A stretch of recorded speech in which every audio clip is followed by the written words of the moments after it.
नमस्कार श्रोते हो, श्राव्य कथा मराठी या चॅनलवरती आपले सहर्ष स्वागत आहे. श्रोते हो, श्राव्य कथा मराठी या चॅनलवरती मी सध्या आपल्याला बाबूराव अर्नाळकर यांनी लिहिलेल्या विविध डिटेक्टिव्ह कथा, रहस्य कथा सादर करत आहे. या सिरीज मध्ये मी आपल्याला सध्या बाबूराव अर्नाळकर लिखित एक थरारक डिटेक्टिव्ह कथा सादर करत आहे. कथेचं नाव आहे पिंपळावरचा मुंजा. या कथेचा पुढील 7वा भाग. इन्स्पेक्टर शाण्यांचा मदतनीस भालेराव हा हुशार माणूस होता. नागेशला पकडण्यासाठी जाळे लावण्याची त्याला काही आवश्यकता वाटली नाही. एक तर मैनानं सांगितलेल्या हकीकतीवर त्याचा विश्वास नव्हता, आणि दुसरे, नागेश सारखा एक खेडवळी सम अट्टल बदमाशाप्रमाणे दूरदिशी निघून जाण्याचं काही कारस्थान रचेल असं त्याला वाटलं नाही. मात्र नागेश अतिशय घाबरलेला आहे आणि तो काही लपवण्याचा प्रयत्न करत आहे असं भालेरावला वाटत होतं. भालेराव पोलिसांच्या एका गाडीत बसून नागेशच्या घराकडे निघाला. मैना अद्याप पोलीस चौकीतच बसली आहे हे त्याला माहिती होतं. नागेशच्या घराच्या खिडक्या आणि दारे बंद होती आणि यात प्रकाश दिसत नव्हता. भालेरावनं पुढे जाऊन हळूच दरवाजा ठोठावला. लागलीच दार उघडलं गेलं आणि समोर नागेशलाच पाहून भालेरावला आश्चर्य वाटलं. नागेश, मी आत आलो तर चालेल ना? या ना आत, या ना, नागेश म्हणाला आणि त्यानं आतल्या खोलीतील दिवा पेटवला. भालेराव आत गेला आणि त्याने दरवाजा बंद केला. नागेश, संध्याकाळी केरोबाच्या झोपडीत एका इसमाचा खून झाला हे तुला माहिती आहे ना? भालेरावनं विचारलं. नागेश काही बोलला नाही. त्याने नुसतीच मान हलवली. तो इसम कोण आहे हे अद्याप आम्हाला समजलेलं नाही, भालेराव म्हणाला. तू माझ्याबरोबर एकदा हॉस्पिटलात येऊन त्या प्रेतावरून नजर फिरवशील तर बरं होईल. तू बस कंडक्टर आहेस, त्यामुळे या भागात येणाऱ्या नवख्या इस्मांना तुला पाहण्याची संधी मिळते. मी तुमच्याबरोबर येण्यास तयार आहे. धनंजयांजवळ आपल्या हृदयातील सारी मळमळ बाहेर काढल्यामुळे आता त्याला नवजीवन प्राप्त झाले होते. त्याची निर्भयता पाहून भालेरावलाही आश्चर्य वाटले. झोपडीत त्याने पाहिलेला नागेश आणि आत्ताचा नागेश यात जमीन आसमानाचं अंतर होतं. नागेश भालेरावच्या शेजारी बसल्यानंतर मोटर चालू झाली आणि थोड्याच वेळात ते हॉस्पिटल जवळ पोहोचले. ज्या खोलीत त्या इस्माचं प्रेत ठेवलं होतं तिथे गेले तेव्हा त्या खोलीचा दरवाजा उघडून धनंजय बाहेर येत असलेले त्यांनी पाहिले. कोण धनंजय? आपली इथे भेट होईल असं मला वाटलं नव्हतं. मी केरोबाच्या प्रेतावरून पुन्हा नजर फिरवण्यासाठी आलो होतो, धनंजय म्हणाले. त्याची जखम पाहून कोणत्या दिशेनं त्याच्यावर तो सूर्याचा हल्ला झाला हे मला पाहायचं होतं. पण तुम्ही इथे कशासाठी आलात? नागेशला तिथे का आणण्यात आलं हे भालेरावनं त्यांना सांगितलं. नागेश झोपडीकडे पुन्हा गेला होता त्यावेळी त्यानं ते प्रेत पाहिलं नव्हतं काय? धनंजयाने विचारलं. नाही साहेब, ज्यावेळी नागेश तिथे आला त्यावेळी ते प्रेत तिथून हलवण्यात आलं होतं. त्या दोघांबरोबर धनंजयही पुन्हा त्या खोलीत शिरले. भालेरावनं झोपडीत ठार झालेल्या अज्ञात इस्माच्या तोंडावरील आच्छादन दूर केलं. मृताचा चेहरा काही वेळ बघितल्यानंतर नागेश म्हणाला, होय, मी याला पाहिलंय. पनवेलहून तो आमच्या बसने इथे आला होता. 1 आठवड्यापूर्वी हा इथे आला. तो कोणीतरी परदेशी इसम होता. परदेशी? हो, तो काहीतरी चमत्कारिक भाषेत बोलत होता. शिवाय तो दारूच्या धुंदीत होता. इथे आल्यानंतर तो कुठे उतरला? धनंजयाने विचारलं. विजय हॉटेलाजवळ तो खाली उतरला. त्यानंतर त्याला तू कधी पाहिले नव्हतेस? नाही. त्यानंतर आता याला मी हॉस्पिटलमध्येच बघतोय. त्याच्याजवळ काही सामान होतं काय? हो, त्याच्याजवळ एक लहानशी बॅग होती, नागेश म्हणाला. धनंजयांनी मान डोलवली आणि ते तिथून निघून गेले. दूर उभे असलेल्या त्यांच्या मोटारीकडे जात असताना त्यांच्या मनात अनेक विचार घोळत होते. प्रोफेसर भार्गव आपल्या खानावळीत निघून गेले होते. वीरभद्र आणि रामपाल विजय हॉटेलात होते. केरोबा ठार झाला होता, पण रानात ठार झालेल्या इस्माचं नाव केरोबा असावं काय? फक्त वीरभद्राने त्याचं ते प्रेत ओळखले होते. भार्गवांनी त्याला पाहिले नव्हते. दाजीबाने रात्रीच्या अंधारात दुरून फक्त काय त्याची ती आकृती पाहिली होती. पोलीस त्याला ओळखत नव्हते. इतकंच काय तर गावकऱ्यांपैकी कोणी त्याला पाहिलं नव्हते. केरोबा खरोखरच ठार झाला होता काय, की रानात आणखीन एक अज्ञात इसम ठार झाला होता? अशा प्रकारे विचार करत धनंजय मोटारीत बसले आणि विजय हॉटेलाकडे निघून गेले. त्यांनी मुद्दामूनच हॉटेलपासून काही आडमार्गावर आपली मोटार उभी केली. तसाच प्रसंग आला तर इतरांच्या नकळत त्यांना त्या मोटारीचा उपयोग करता आला असता. हॉटेलचा दरवाजा उघडाच होता. आदल्या बाजूला एका बाकावर एक रात्रपाळीचा नोकर बसला होता. त्याच्या हातात घोड्याच्या शर्यतीचे एक पुस्तक होते. त्यात छापलेल्या घोड्यांच्या नावासमोर पेन्सिलच्या खुणा करत तो बसला होता. त्याने धनंजयच्या पावलाचा आवाज ऐकून वर पाहिलं. त्यांच्याकडे पाहून त्यानं मान हलवली आणि परत तो आपल्या कामात गर्क झाला. धनंजयांनी त्याच्याकडे रोखून पाहिले. ते म्हणाले, मला ओळखतोस काय? तुम्ही आमच्या हॉटेलात राहत असणार, तो नोकर बेपर्वाईने म्हणाला. नाहीतर तुम्ही आमच्या हॉटेलात शिरलाच नसता. पण तू मुळीच विचारपूस न करणे हे काही बरं नाही. कोणीतरी भलताच इसम सरळ आत यायचा, धनंजय म्हणाले. ही काही मुंबई नाही. आमच्या या भागातले सर्व लोक फार सभ्य आहेत. धनंजय काही बोलले नाहीत. ते सरळ जिना चढून पहिल्या मजल्यावरील आपल्या खोलीत गेले.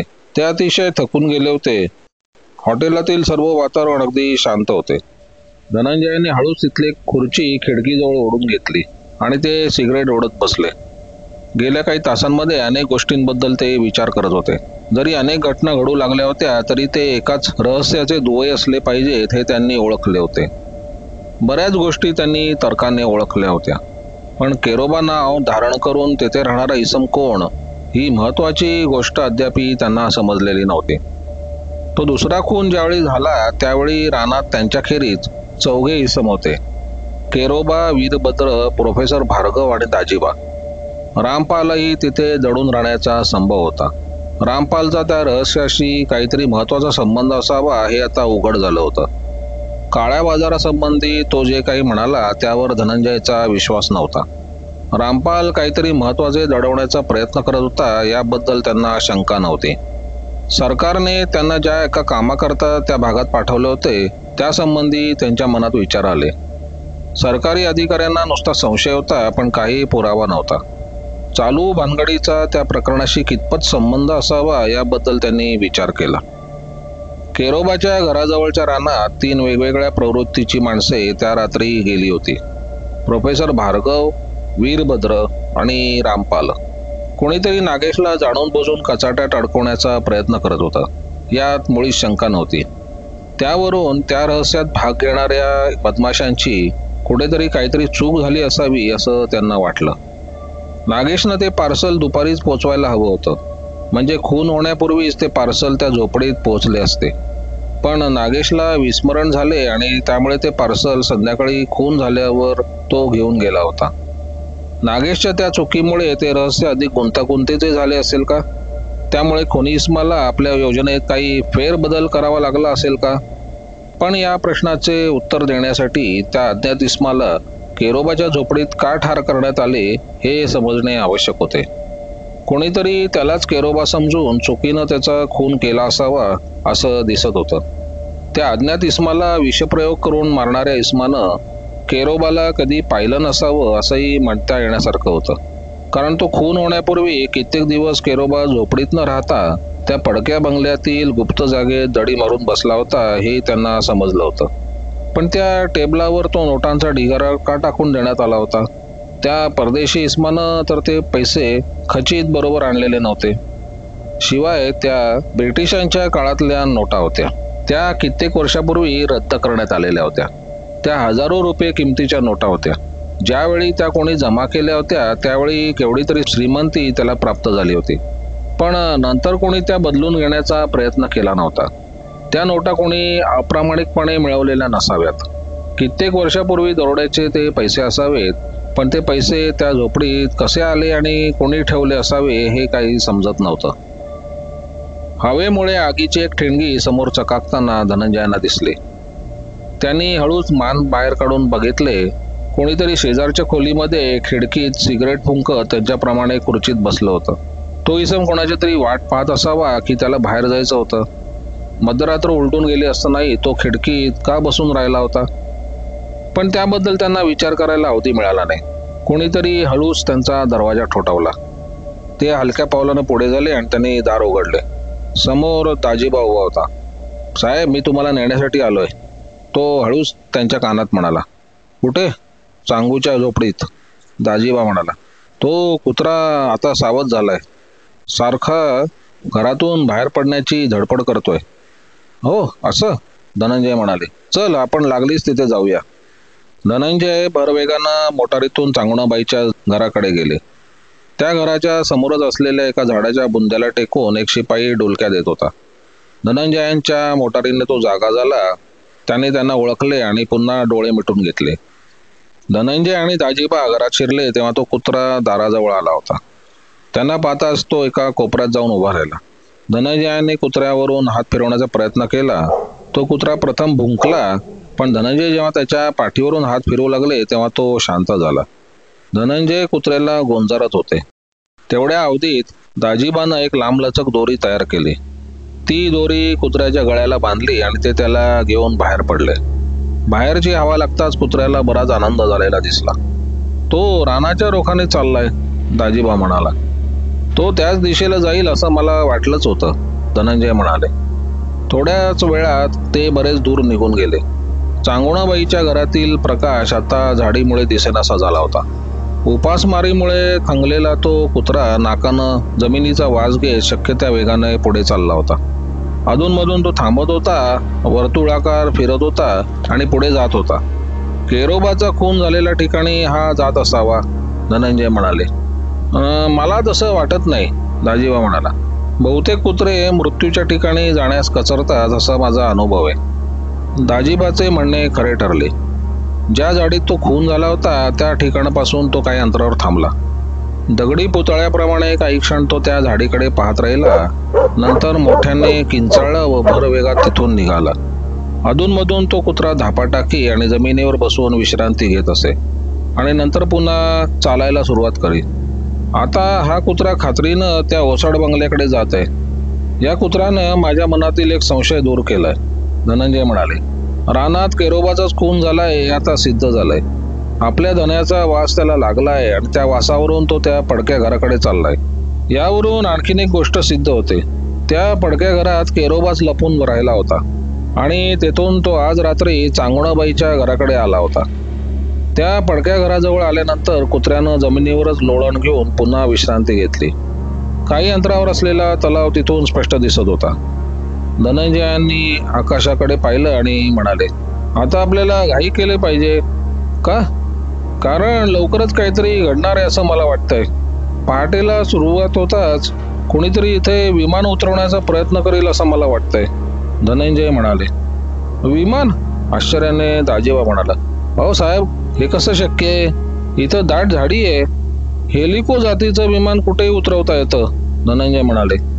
तू या कुत्र्याला घेऊन उभा राहा. तो अतिशय दमलेला आहे. याला विश्रांती घेऊ दे.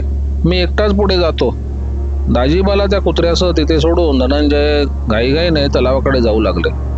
केरोबा खरोखरच मरण पावला हे आता त्या कुत्र्यानं सिद्ध केल्यामुळे त्यांना रहस्याचा उलगडा होऊ लागला. मरणापूर्वी केरोबा त्या ओसाड घरात राहत होता. तेथून तो चांगुणाबाईच्या घरी गेला आणि कुत्र्याला ठार मारण्याचा त्याचा बेत फसल्यानंतर रानामध्ये कोणीतरी त्याचा खून केला होता हे कुत्र्याच्या हालचालीने सिद्ध झाले होते. त्या परदेशी इस्माचा झोपडीत खून का व्हावा हे मात्र त्यांच्या लक्षात आले नव्हते. केरोबानेच त्या इस्माला ठार मारले असेल काय? आपणाला ठार मारण्याचा प्रयत्न त्या रात्री होणार आहे हे समजल्यामुळे केरोबानेच त्या अज्ञात इस्माचा बळी घेऊन आपल्या वैऱ्याची दिशाभूल करण्याचा प्रयत्न केला नसेल ना.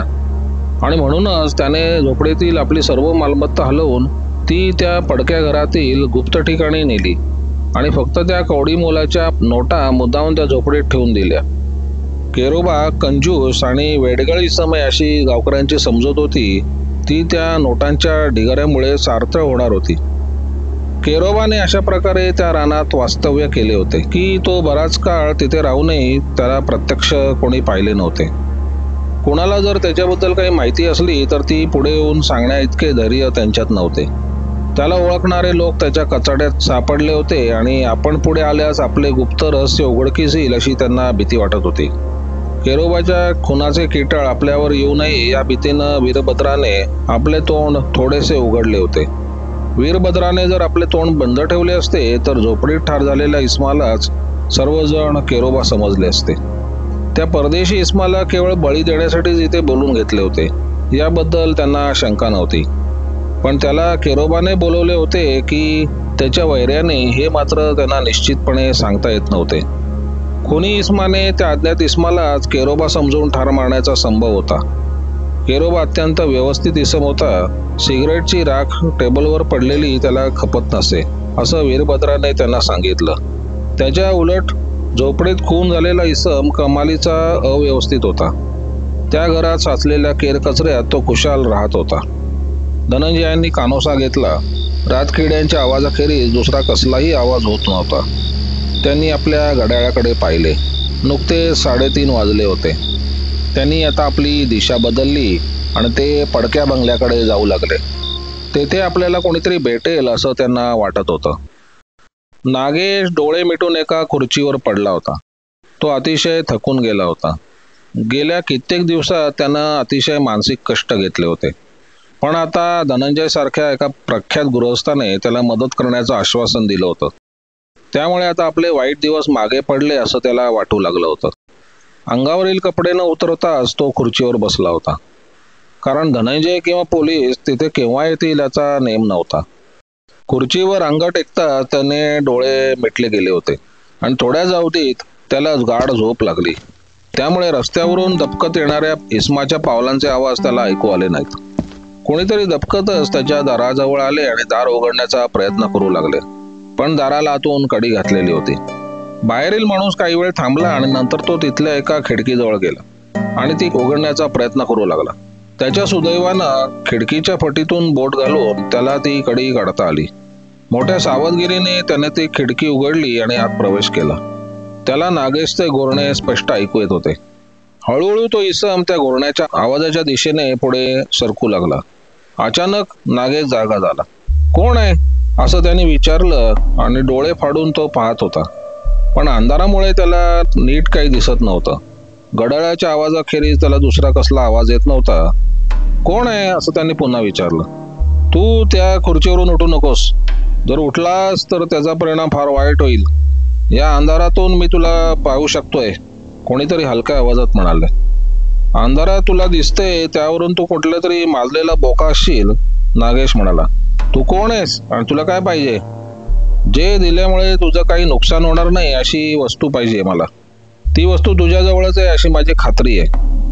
नागेशनं खुर्चीतून उठण्याचा प्रयत्न केला, पण खरोखरच ती गोष्ट त्याच्या समोर उभ्या असलेल्या माणसाच्या लक्षात आली. हालचाल करू नकोस, तो दरडावून म्हणाला. नाहीतर मी तुला ठार करीन. मी काय हालचाल नाही करत, नागेश म्हणाला. पण ज्या अर्थी तू सहज खून करण्याच्या गोष्टी करतोयस त्या अर्थी केरोबाच्या खुनाशी तुझा काहीतरी संबंध असला पाहिजे. केरोबाचा खून करणं इतकं सोपं होतं असं तुला वाटतं काय? तुला काय पाहिजे ते सांग बाबा, नागेश म्हणाला. प्रथम मी तुला काहीतरी विचारणार आहे, तो इसम म्हणाला. तू आज संध्याकाळी 7 वाजण्याच्या सुमारास पिंपळाच्या पाराजवळ बसमधून खाली उतरून झोपडीकडे गेलास, खरं ना? हो, अगदी खरं. त्यावेळी झोपडीत प्रकाश होता का? नाही, तिथे अंधार होता. तिथली खिडकी उघडी होती. त्या खिडकीतून हात आत घातलास. मी पार्सल आत टाकण्यासाठी त्या खिडकीतून आत घातला. ठीक. त्यावेळी तू काही आवाज ऐकलास का? कोणी आत हालचाल करत असावं असं तुला संशय आला का? नाही. तो आतला इसम तर ठार झाला होता ना. मी त्याच्याबद्दल बोलत नाही, प्रश्न विचारणारा रागाने म्हणाला. मी दुसऱ्याबद्दल बोलत आहे. तुम्ही त्या खून करणाऱ्याबद्दल विचारताय की काय? तुम्हीच तिथे गेला होतात काय? नाही, मी तिथे गेलो नव्हतो. मी जर तिथे असतो तर बऱ्याच गोष्टी मी पाहू शकलो असतो. तुझी कोणाला तरी चाहूल लागली असणार. तू तिथे जाताना आवाज करीत गेला होतास काय? मी कदाचित शिटी वाजवत गेलो असेन. मला नक्की आठवत नाही. नाक्यावर थांबलेली मोटार त्या झोपडीतून दिसणे शक्य नव्हते. हो, बरोबर. पण मी झोपडीकडे जात असताना टॉर्च पेटवला होता आणि त्यामुळे तुला झोपडीतला इसम पाहू शकला असावा. ती खिडकी उघडी पाहून तुला आश्चर्य वाटलं नाही? नाही, पण तुम्ही त्या धनंजयाप्रमाणे प्रश्न विचारू लागलायत, नागेश म्हणाला. त्या प्रश्नाने तो इसम दचकला असावा असं दिसलं. त्यानं उलट विचारलं. तू धनंजयाला ओळखतोस काय? थोडेसे ओळखतो. 1 तासापूर्वी हॉस्पिटलातच त्यांची गाठ पडली होती. तिथे तू कशाला गेला होतास? मी त्या झोपडीत खून झालेल्या इसमाचं प्रेत ओळखण्यासाठी गेलो होतो. ठीक. तू त्या झोपडीच्या बाहेरची एखादी वस्तू उचललीस का? तुम्हाला कसं काय समजलं? कारण त्यासाठीच मी इथे आलो आहे. पण आता त्या माझ्याजवळ नाहीत, नागेश म्हणाला. 10 रुपयांच्या 2 नोटा मला त्या झोपडी बाहेर सापडल्या. त्या मी पोलिसांना दिल्या. कधी परत केल्यास? त्यानंतर काही वेळाने, नागेश म्हणाला. पण तितक्यात दार ठोठावल्याचा आवाज आला. दार उघडा, मैनाचा आवाज ऐकू आला. ती पोलीस चौकीवरून परत आली होती. बाहेर कोण आहे? त्या इस्मानं नागेशला विचारलं. माझी बायको, हसून नागेश म्हणाला. ती. पण त्यानं आपलं वाक्य पुरं केलं नाही. त्यानं अचानक समोर उभ्या असलेल्या माणसावर उडी घेतली होती. त्यानं त्या माणसाचं कोट एका हातानं पकडला आणि दुसऱ्या हातानं जोराचा एक ठोसा मारला. त्याच वेळी त्याच्या डोक्यावर जोराचा आघात झाला आणि डोळ्यासमोर काजवे चमकले. पण त्याने त्याचा कोट सोडला नाही. घरात घुसलेल्या इस्मानं त्याला आणखीन 2 ठोसे मारले. नागेशनेही त्याला मारण्याचा प्रयत्न केला. त्या माणसाला खरोखरच अंधारात चांगलं दिसत होतं, कारण तो नेम धरून नागेशला ठोसे मारत होता. मार असह्य होऊन नागेश खाली कोसळला, पण त्याने अद्यापही त्या मारेकऱ्याचा कोट धरून ठेवला होता. त्यालाही त्याने खाली पडताना आपल्याबरोबर खेचले. जमिनीवर पडून ते दोघं एकमेकांशी झगडत होते. मैना दार ठोठवत होती. मोठ्या मेहनतीने नागेशनं आपला उजवा हात सोडून घेतला आणि एक जोराचा ठोसा त्या इस्माच्या तोंडावर मारला. तो ठोसा त्याला लागला नाही आणि नागेशचा हात जमिनीवर आपटला. त्या मारेकऱ्यानं नागेशच्या पकडीतून सुटण्याची शिकस्त केली. त्यामुळे तेथील खुर्च्या टेबल खाली आदळून त्यांचा आवाज झाला. निर्दयपणे लाथा मारून त्या मारेकऱ्यानं आपली सुटका करून घेतली. खिडकीतून येणाऱ्या अंधुक प्रकाशात त्याची अस्पष्ट आकृती नागेशला दिसत होती. आत काय चाललंय? दार उघडा, मैना मोठ्याने म्हणाली. तू आत येऊ नको, बाहेरच उभी राहा, नागेश मोठ्याने ओरडला आणि पुन्हा तो त्या मारेकऱ्यावर धावून गेला आणि त्याने 2 ठोसे त्याच्या छातीवर मारले. मारेकरी बाजूला झाला आणि त्यानं तिथली एक खुर्ची उचलून जोरानं नागेशवर मारले. त्या खुर्चीचा फटका हातावर बसून नागेशचा हात तो लुळा पडल्यासारखा झाला. वेदना सहन न झाल्यामुळे नागेश खाली पडला आणि त्याच वेळी चकाकणारी एक वस्तू जोरानं त्याच्या मागच्या बाजूच्या भिंतीत घुसली. तो सुरा आहे, नागेशनं ओळखलं. मैना मोठमोठ्याने हाका मारत होती. आजूबाजूच्या घराच्या खिडक्याद्वारे उघडल्याचा आवाज ऐकू येत होता. नागेशचे शेजारी पाजारी जागे झाले होते. तो खुनी मागले दार उघडून बाहेरच्या अंधारात गुप्त झाला होता. तेवढ्यात खिडकीजवळ बरेच शेजारी जमलेले होते. त्यांना बाजूला ढकलत मैनानं आत डोकं खुपसलं आणि विचारलं, अहो झालं तरी काय? घाबरू नकोस, नागेश म्हणाला. आपल्या घरात चोर शिरला होता, तो आता पळून गेलेला आहे.